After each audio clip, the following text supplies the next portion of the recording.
Nakabenepisyo sa 9 million pesos nga cash assistance sa DSWD ang 3,000 ka pamilyang nagpitos sa Banay-Banay, Davao Oriental.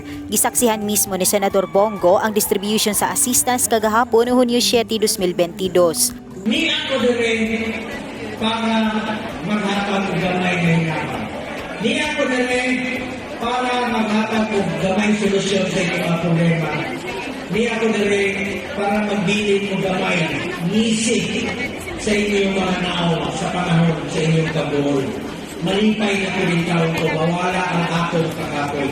Giapuran sa bug food packs ay goodie bags nga dunay sulod nga mga groceries ang matag individual nga nitambong sa programa. Gawas ni ini, nang hatag sab ang senador og bola sa basketball ug volleyball, bisikleta ug mobile tablets alang sa mga bata nga nag-eskwela. Nangalipay sab ang ubang residente nga nakaambit sa sapatos nga gipang-apod-apod sa senador.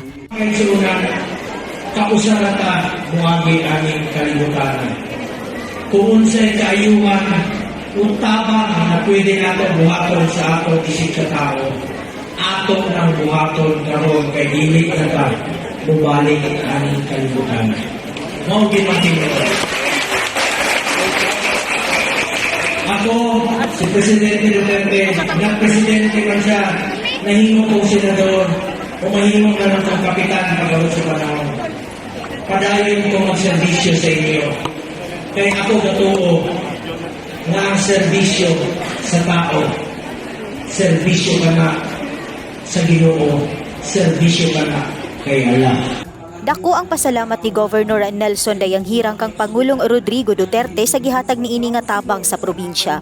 Senator Bongo, makita niyo kung sa pagka nakalangya sa katauhan sa imong mga kaigsunan nanghin sa probinsya sa Davao Oriental.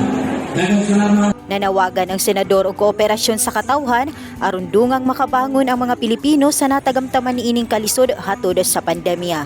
Nurin Michelle Igonia, Newsline Philippines, Davao Region. Stay safe.